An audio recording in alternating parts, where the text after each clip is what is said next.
Hey, what's going on, guys? Today's our first episode of our Smart Money Concepts mini-series.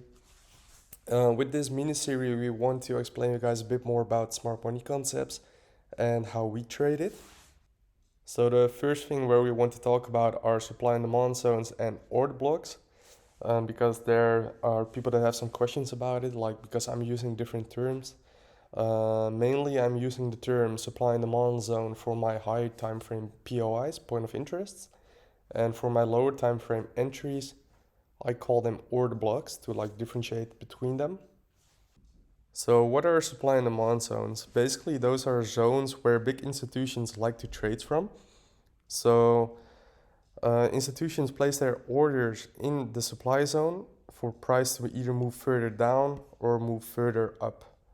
And these are also the zones where we want to trade from, because we don't want to trade against the big institutions, because that ultimately results in like a loss. So we want to trade with the banks, with the big institutions. So how is a zone generated? Okay, so we have a lower low, then we have a lower high, lower low, lower high, lower low. For a clear zone to be generated, price needs to break structure, and then the last up candle before the down movement, that's what generates the supply zone. So basically what we want to do is we wait for price to come back into our supply zone. Sorry for that.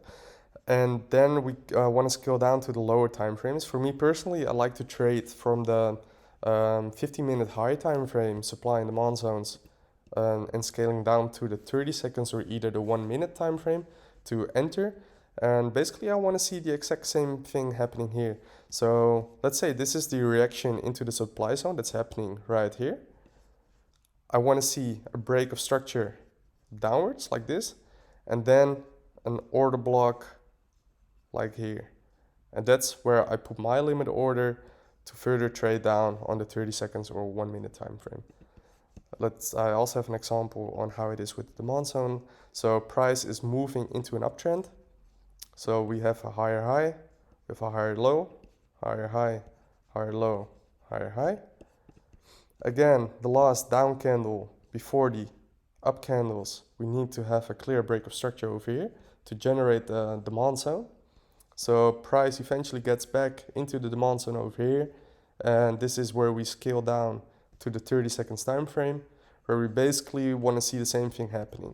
So we have the higher high, reaction from the demand zone, then we have a higher low, and then we have a higher high again.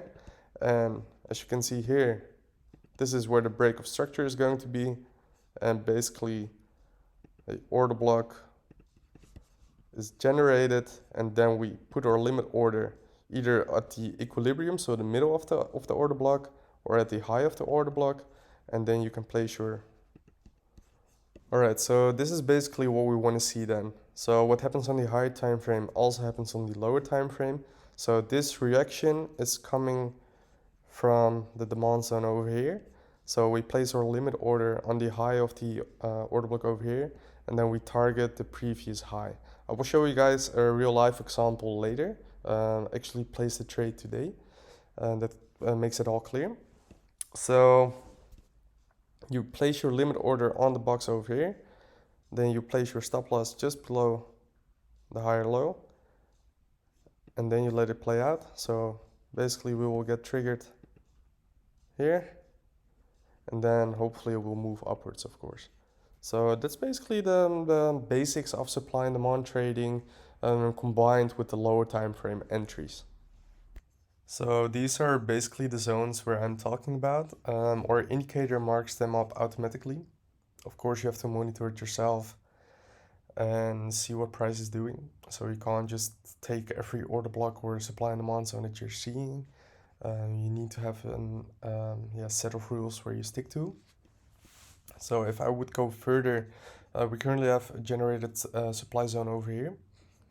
So we basically have a lower low, lower high, lower low, lower high, lower low that generated a supply zone over here. So basically where we're waiting for is that price comes back into the supply zone over here. Alright, as we can see there, this is the moment where we're going to scale down to our lower time frames. Just give it a second to load. It's a pretty heavy indicator, so sometimes it can take a bit longer for it to load up. So what we want to see then is basically the same thing. We want to see a break of structure to the downside.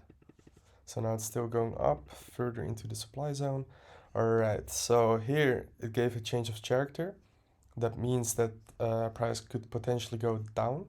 So what I would do here is I would place a limit order on this sell order block and place the stops just above the high here.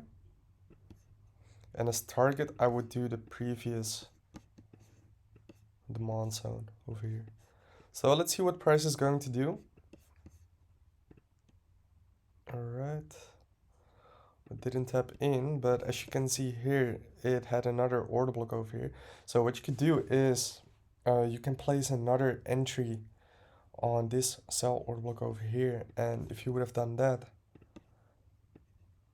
and put your stop loss just above the high of that order block and targeted either the previous order block buy box, or you target the demand, then you could have already made a pretty decent profit here. So let's see what price is going to do. Let me put this one a little slower so you guys can see it better. So price moves further down. Currently you would have been in a pretty good profit already.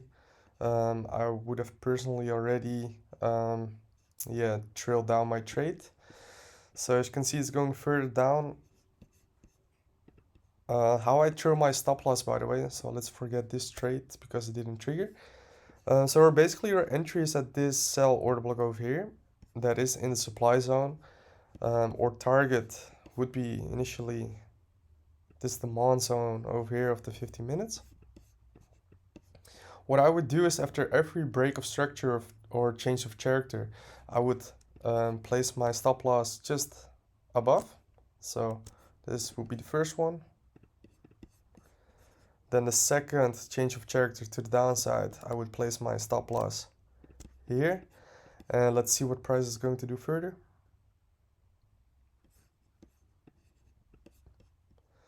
It's currently ranging a little.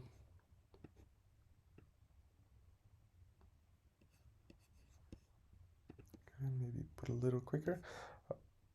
Alright, yeah, we got stopped out there. But still, if you would have trailed your stop loss down together with structure, you would have made a 9.7% profit. In the future, I also want to do live sessions so you guys can see how I look at the market. But that's something that we want to do when we launch our indicator, and that will only be for the paid members, because we want to deliver something extra than not only than just only the indicator, but we also want to do live sessions with everyone. But that's coming soon. Alright, I will also come up with an example on the 4-hour time frame together with either a 5-minute entry or a 15-minute entry.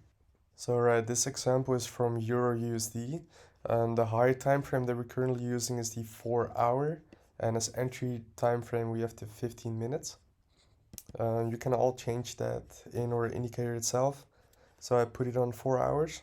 So basically what we have is a higher high, higher low, higher high. This is what generated the demand zone over here. So basically what we want to see then is that price taps into our demand zone and then moves further up. And as you can see, here is a break of structure, and then the last down candle before the up movement that breaks the structure is going to be the order block. Then our limit order we place either on the high or on the equilibrium of the order block to trade from, and price is just going to be below the order block, and as target I would say here the previous high or the sell order block if one is showing. So let's see what price is going to do. Okay, so price tapped into our limit order over here and immediately gave a pretty big reaction to the upside. So let's see what it's going to do further. As you can see, price is going up. Again, a change of character to the upside, and a new order block has been created over here. Personally, I don't like to trade or stack positions that much. So let's see if it will go to or take profit.